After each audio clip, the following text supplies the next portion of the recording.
First time in Premier League history that a manager has left his job on New Year's Day. What a story. What a start to the year. Let's get stuck into it with our panel. In a year and a half in the job, he won 2 trophies, including the Club World Cup.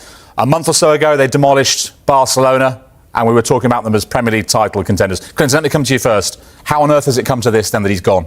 Yeah, I'm surprised, to be fair. But then you look at the comments that he made a few days ago as well, or maybe last week, and there's a comments about, and everyone thought that was to do with the board, but I think earlier on, listening to maybe what Carve was saying, that's not nothing to do with the board. I don't think he fell out of the board. I think it's more the medical team, because he wanted to play certain players, and the medical team are saying, well, you can only play it for 60, 70 minutes. He wants to play it for longer. So obviously, when the Chelsea fans are singing, you don't know what you're doing, when he's taking off players like Cole Palmer, that is because he's dictated to by the medical team, and that's what happens at the moment. So it's been difficult for Enzo Maresca. I do think he chops and changes too much. They have spent a lot of money. I think he tries to keep too many players happy. When you're at Chelsea Football Club, what you need to be doing is challenging for the title. When he comes out and says, oh no, we're going to be challenging for the top 4, that's not what you're there for. Chelsea, the owners spent a lot of money at that football club. They want success, and at the moment they're not getting success. You said it, Jules. A month ago he was manager of the month, beat Barcelona, got a draw against Arsenal, where they should have. If Caicedo stays on the pitch, they could have won it, and everyone's talking about in a title chase, promotion chase. And now you look at it now, a month later he's lost his job. So listen, it's probably disappointing for Enzo Maresca, but the Chelsea hierarchy, they run that football club basically, Jules. Like, they sign the players and they want their manager to just coach and get the results on the pitch. But that run of form there, Jules, for Chelsea, the last 10 results is nowhere near good enough. Like, no disrespect to Bournemouth. Bournemouth haven't been in good form, and you're at home and you're only getting a 2-2, and in the end, Bournemouth could have gone on and won that game as well. So, yeah, you never like to see a manager lose his job, but Chelsea's a massive football club, and Enzo Maresca probably should have been doing better. But you have to take into account he has won trophies with that football club as well. So results part of the story, but I mean, it's clear there's something else to this as well, Luke, behind the scenes, whether it is the medical staff, whether it is the hierarchy. We first got a bit of a whiff that something wasn't right when he made those comments after the Everton game about a lack of support. Even so, did you think it would end with us sitting here on New Year's Day talking about him being gone? I think it's just the way it's happened so quickly and almost out of nowhere. Yes, you can make comments, but it seems with his 60% win ratio, winning the trophies that he has, and the way he's knitted together some of those players and brought some of them on to improve their football, I just think it's that last 10 run of games that Clint says that's really sort of put the nail in the coffin. When you start to make those comments, and then things like you're making substitutions, Cole Palmer comes off, then you're starting to hear you don't know what you're doing from the fans. It's a very, very slippery slope to come back from, and I think that's been the almost perfect storm that's obviously made this decision. It seems to have come from both sides at the end of it, to be honest. I mean, it's taken us all by surprise, the speed at which it's happened. Jordan, talk to me about the impact this is going to have on the Chelsea players right now. I think they've had New Year off. I believe they're due back in tomorrow to prepare for this huge game on Sunday against Manchester City. And the manager, the head coach, has gone. What's going on in their minds at the moment? Yeah, it's going to be really difficult. As you can imagine, they're playing one of the best teams in the country in their next game. So, of course, it's not ideal timing for something like this to happen. But I think Clinton and Chamber are bang on, really, in terms of clearly something's happened. That relationships have broken down there at the club. Bringing Cole Palmer off was that decision. I think none of us really kind of understood that. So that was a really strange one. And I think since the 30th of November when they played Arsenal and they had that 1-0 draw, they've only won 9 games actually. They've only won 2 games in their last 9 appearances, 9 matches. So it's not what the Chelsea fans expect. It's not what the Chelsea hierarchy expect. And like the hierarchy, Clint have won the trophies, but Chelsea is a very they can be quite reactionary if things aren't going very well, and he's had quite a difficult time of late. So I want to say it comes as a surprise due to the timing and with the games that have got coming up, but at the same time I think it's quite, you can never really gauge where the hierarchy are at Chelsea, and the decisions can be quite impulsive at times. So it's a shame, because you never like to see a manager lose their job, especially one that's won the Club World Cup and the Conference League. But it's about how the players can, kind of almost let this information sink in as quick as possible and prepare themselves for such a massive game coming up next. And I mean, the statement they put out was fairly short on the website, and they talk of the season, needing to get the season back on track, Jamie. Maresca, given the young squad, the youngest squad in the Premier League he has, given the trophies he's won in the time he's been there, might well argue that they're on track, that they're 2 points off the Champions League places, that he's done what was expected of him, wouldn't he? I think so, but then I'm not privy to the conversation along the journey, as in when he first got appointed, and then in the last year after winning the 2 cups that the guys mentioned. And I think that there's always a big difference between fan expectation and actual what you're going to deliver between the board and the manager and what their expectation is. All fans are going to say, you know, at a club the magnitude of Chelsea, are going to say, well, we have to be in the top 4 as a minimum. But so are all these other clubs. We talk about Man United saying that, we talk about Liverpool now. All of these clubs are trying to do the same thing. So I think that I'm not sure at the start what position they're saying. Are we going to go and, as we know, they go and buy a vast amount of young upcoming players? Now, that model means that you're not definitely going to get consistency, are you? Because the nature of the younger players and trying to bring them on, are you going to bring them on to try and sell them and keep this whole rotation in a club? But at the same time, the skills doing that and trying to be in the top 4, and I'm not sure if that's the message that's out there. Now, if it was the message, then you'd say, well, yeah, Maresca's saying I am on track. But clearly, the message is that we have to get in the top 4. So then that brings me on to who they're going to bring next, because for me, if you're going to try and challenge in the top 4 with a young team, you're going to have to appoint someone who's used to doing that and winning things and carrying on that momentum with young players. And I don't know if that's going to be their model. Just before we look at who it might be, just a final point on the statement, Clinton, that was put out earlier when they announced they'd parted company. And an interesting line to pick out when they say Enzo and the club believe a change gives the team the best chance of getting the season back on track. Now, normally when managers go, the club announces it. A few days later, we might hear the manager's version to the League Managers Association, for example. But this specifically says Enzo and the club believe a change gives the team the best chance of getting the season back on track. Isn't that effectively Maresca acknowledging that he was part of the problem then? Yeah, definitely. And you know what? His head could be turned. You don't know with other managers. They could be. He's obviously got. I know he's got a new agent. He's just gone with a new agent, Enzo Maresca. And it could be that maybe, I'm not saying this, but other clubs have turned his head, and he might think at the end of the season he wanted out. No, I don't think he wanted out, because why would you leave a big football club like Chelsea? But if there's other clubs sniffing around and saying we like you as a manager, and then at the end of the day, at that football club, as I said, Chelsea ran it differently.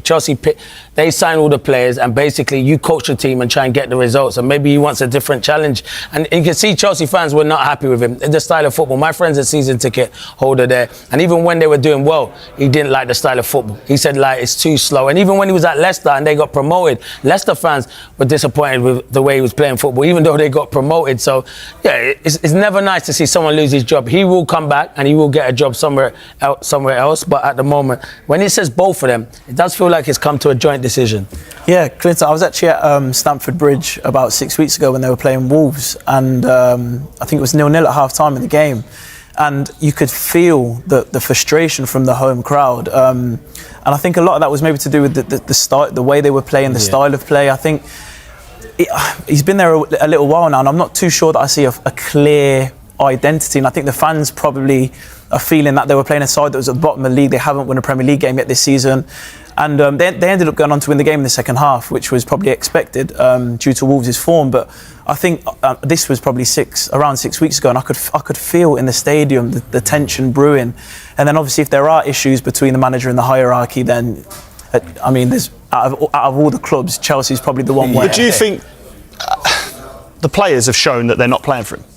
I've watched them quite a lot of late, and it's never once appeared to me that they weren't all pulling in the same direction. Clint? No, the players are playing for him. So that's the interesting thing. I do think the players are playing for him. I think you make a great point. Yeah, the players definitely are playing for him. I just think to myself, he makes too many rotations. All right, perfect example is this, and I understand Reece James has been one of the best around this season, and I understand you have to manage his minutes.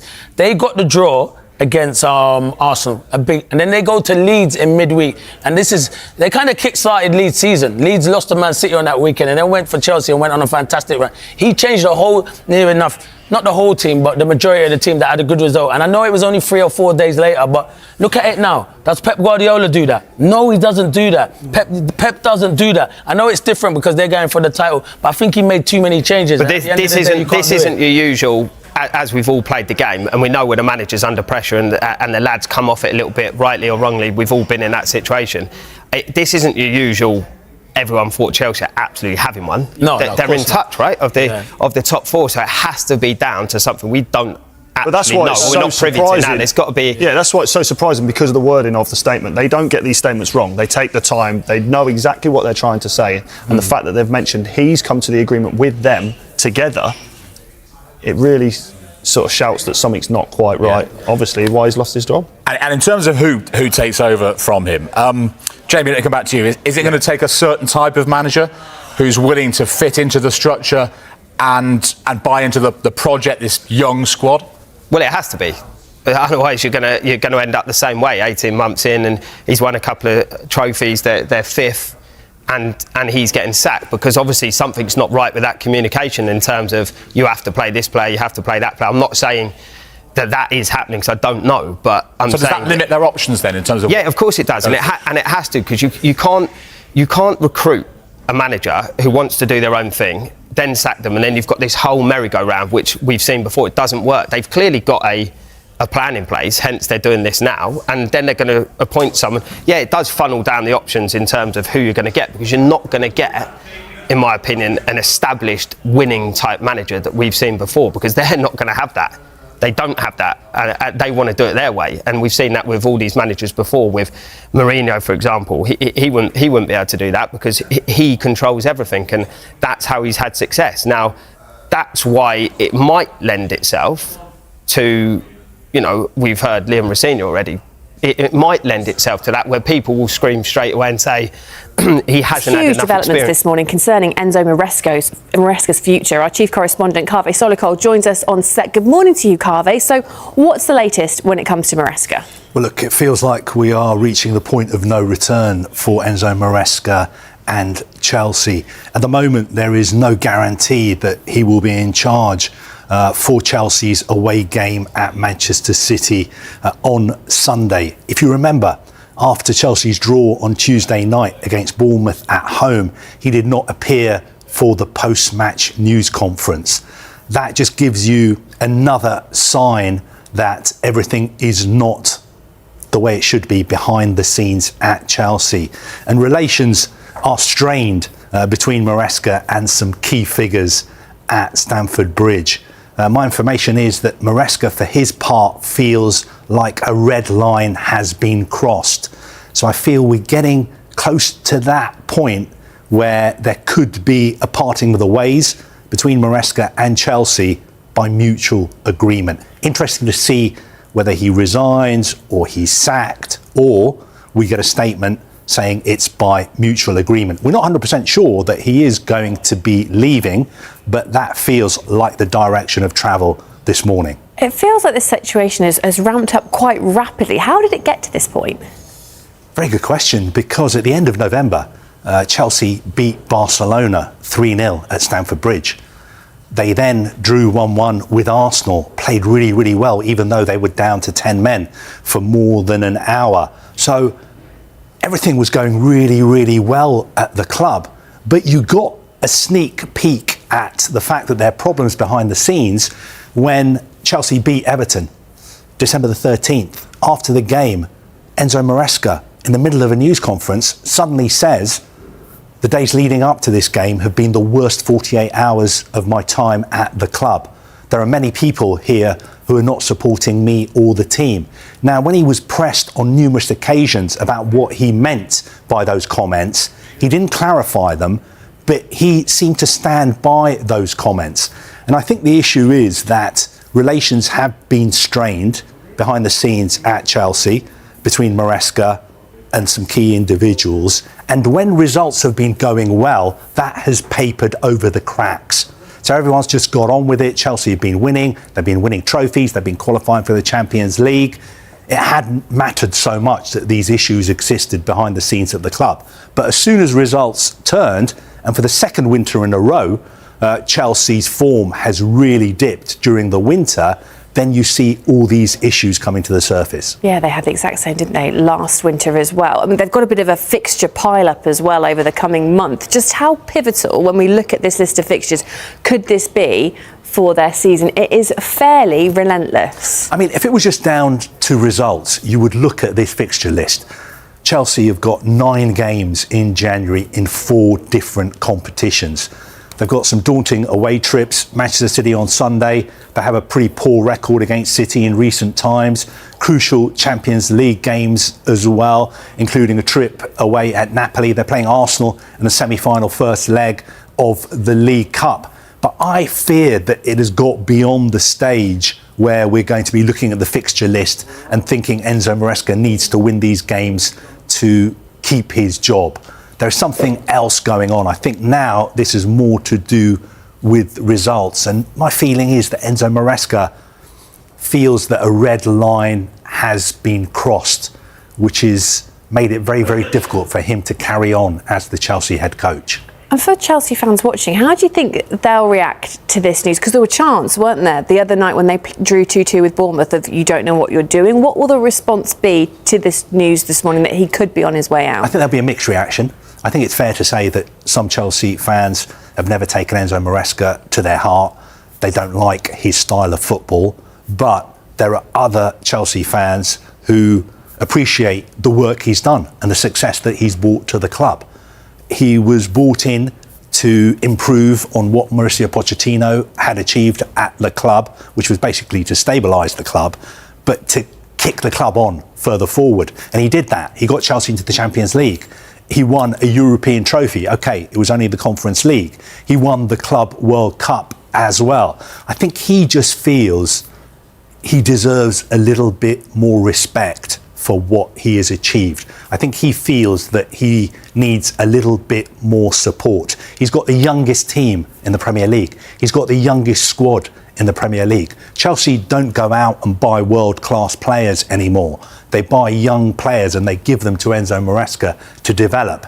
He feels he's been doing a very, very difficult job well, and you can judge him by the trophies that he's won. But I just feel that he thinks, you know what, maybe the time has come for me to leave. I should finish off by saying it's very unusual for managers to resign in this day and age, because usually, I'm not 100% sure if this is the case with Enzo Maresca, but usually if you walk away from a contract, you don't get compensation. So that is something else to bear in mind as well. There's much more of that Pep Guardiola interview to bring you. However, we have got to interrupt it, and we make no apology because it's that massive news that we have been reporting about all of today, because Chelsea have confirmed they've parted company with their head coach Enzo Maresca. I'm going to read you the statement in just a moment. We've been talking about this all day. It does look, by the wording, that this was Chelsea's decision more so than the manager's. We'll get on more on that in a moment. In fact, we can bring in our chief correspondent, Kaveh Solokul, who you were the one who broke this story. The whole way through it, you've been on top of this. What has happened? I'll read out the statement in a moment, but what do you understand has happened? Well, look, Enzo Maresca has, as expected, left Chelsea. And I'm led to believe that both Enzo Maresca and Chelsea agree that now is the best time for him to go. Now, Liam Rosenior is one of a handful of candidates who will be considered to take over from Enzo Maresca. Chelsea expect to announce a permanent new head coach in a matter of days. My understanding is that they are going to move quickly. They have contingency plans in place and they're already vetting a small number of candidates. This is also very significant because from Chelsea's side, this was a unanimous board decision for Enzo Maresca to leave the club. Right, OK, and let me just read out that statement now. Chelsea Football Club and head coach Enzo Maresca have parted company.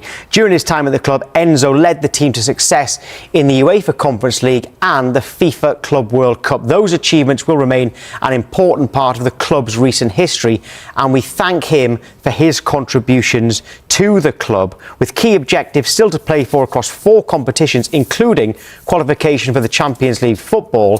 Enzo and the club believe a change gives the team the best chance of getting the season back on track. And it ends by saying we wish Enzo well for the future. So, Kaveh, I know you're the one who's broken this story, but that's the first time that you've heard the statement. What do you read into that? Look, I think it's been painted as being a mutual decision. It's very rare for head coaches, managers to resign because when they resign, typically they do not get a payoff. But obviously, Enzo Maresca is somebody who is very proud. I think he feels that he could not carry on working at Chelsea at the same time as Chelsea felt that now was the right time for a change. And I can just tell you some of the main reasons why Enzo Maresca has left Chelsea. The first one is results. Recent results simply have not been good enough. Chelsea have won only one of their past 7 Premier League games. And if you look at the statistics, I think I'm right in saying that they've dropped 20 points from winning positions in the league and also Champions League this season. Second reason, I believe there have been disagreements behind the scenes about return to play protocols for injured players. And this is really, really important because Chelsea have an independent medical department and they have the final say on when an injured player can return to play and how many minutes he can play for. And I think from Chelsea's point of view, their head coach will never have the final say when it comes to return to play protocols. Another reason why Enzo Maresca is leaving Chelsea, from Chelsea's perspective, I think, is these links that we've seen in the past couple of weeks. Enzo Maresca being linked with other clubs, other jobs, Juventus, for instance, Manchester City as well. I think there may have been a sense from inside the club that these links were a distraction and perhaps they coincided with a dip in form, a dip in results as well. Also, there have been, clues that not everything has been going well at Chelsea behind the scenes. For instance, Tuesday night, Enzo Maresca basically refused to hold a post-match press conference after the draw with Bournemouth. We were told that it was because he was ill. I'm being told as well that some people inside Chelsea feel that this is a little bit self-inflicted. It didn't have to end this way because, as they mentioned in their statement, Enzo Maresca has won trophies. He got Chelsea back into the Premier League as well.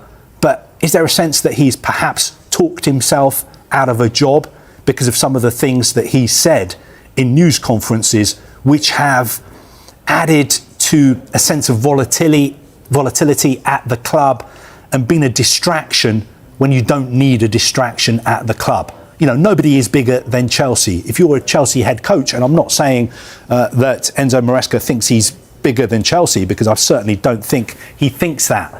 But you have to be united, and the team behind the team has to be united as well. And I just get the sense that things haven't been right for quite a long time. And those are some of the reasons why this decision has been made today for Enzo Maresca to leave. There's a lot more to get into, but before we go to the break, just very quickly, I picked out something there. You think it's going to be a permanent successor appointed, not just someone till the end of the season? Yep. My information is that Chelsea will appoint a new permanent head coach in a matter of days. I've been asking the question, who's going to be in charge against Manchester City on Sunday?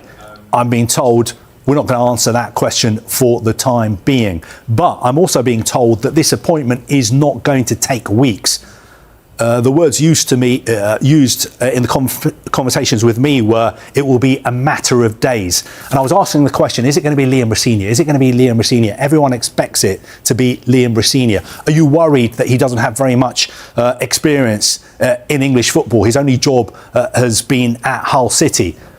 I was told, well, look at Enzo Maresca. How much experience did he have of managing in the Premier League? Absolutely none. So I think there's a feeling at Chelsea that it wouldn't be that much of a risk to turn to Liam Rosenior. But of course, it would be a massive step up for him to go from Strasbourg in Ligue 1 to managing one of the biggest clubs in the world. Obviously, some people at Chelsea think that possibly he could handle that step up. Having said that, I'm being told that it's not definitely going to be Liam Rosenior. He's just one of the candidates. Leandro Trossard proved to be the perfect antidote to Arsenal's attacking frustrations. following Mikel Arteta's candid remarks about Viktor Gyökeres. Gyökeres may have struggled to truly impress since his summer arrival at Arsenal, but over the weekend, there was finally a glimpse of what he is capable of.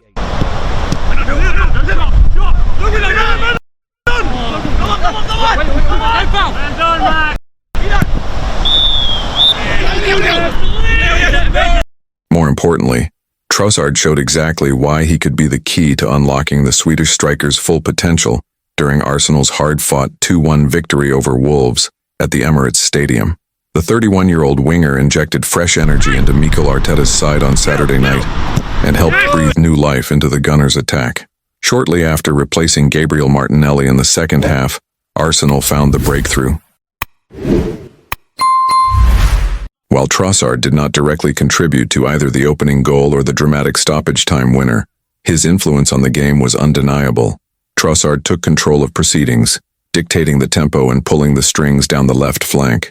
Time and again, he dismantled Wolves' compact defensive setup, releasing Miles Lewis-Skelly into space, picking out Declan Rice on the edge of the box, and crucially, feeding Gyökeres with intelligent, well-timed passes. Operating as a creative hub, the Belgian showcased his playmaking qualities, delivering sharp, purposeful distribution.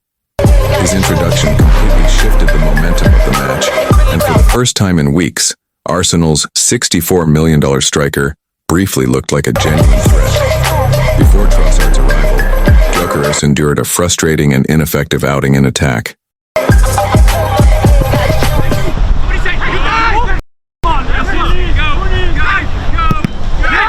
In fact, the Belgian was the only player to carve out a clear-cut opportunity for the 27-year-old forward, slipping a simple yet incisive ball in behind the Wolves' backline. Gyökeres controlled the pass, beat his defender, and aimed for the far post. Wolves goalkeeper Sam Johnstone was beaten, but the Swedish striker saw his effort agonizingly drift just wide.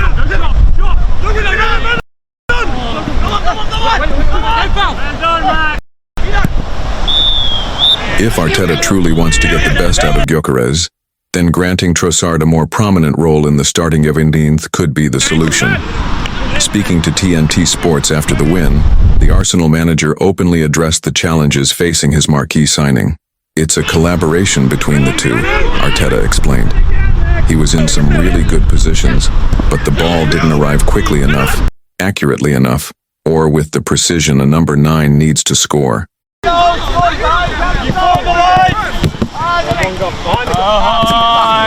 But his commitment and intention were there, and we have to keep pushing. Arteta was equally vocal in defending Gyökeres prior to the match, urging patience with the striker's adaptation to English football.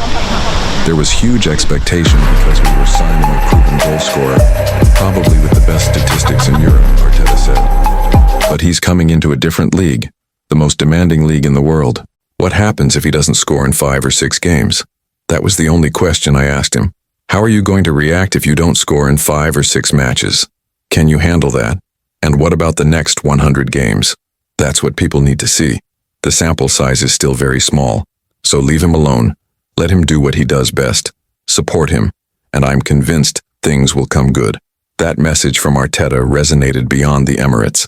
In the days following the Wolves' victory, the debate around Gyökeres intensified among pundits, supporters, and former players. While some questioned whether Arsenal's record signing is truly suited to the Premier League's pace and physicality, others pointed to the structural issues around him rather than the striker himself. Much of the post-match analysis focused on Arsenal's chance creation and balance in the final third. The Wolves game highlighted a recurring theme this season. Gyökeres often makes the right movements, but the service into dangerous areas has been inconsistent.